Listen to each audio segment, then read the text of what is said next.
चुकून एका वळणावर सहज कसे गमतीनं भेटलो, उगीच खुळा प्रेमाचा खेळ आपोआप एक खेळलो.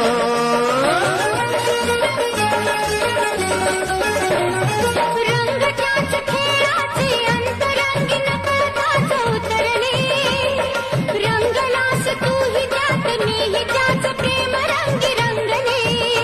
मग भीती कुणाची कशाला, भीती कुणाची कशाला, भीती कुणाची कशाला, अगं भीती कुणाची कशाला. ना सांगताच आज हे कळे मला, कसा जीव माझा तुझ्यामध्ये गुंतला.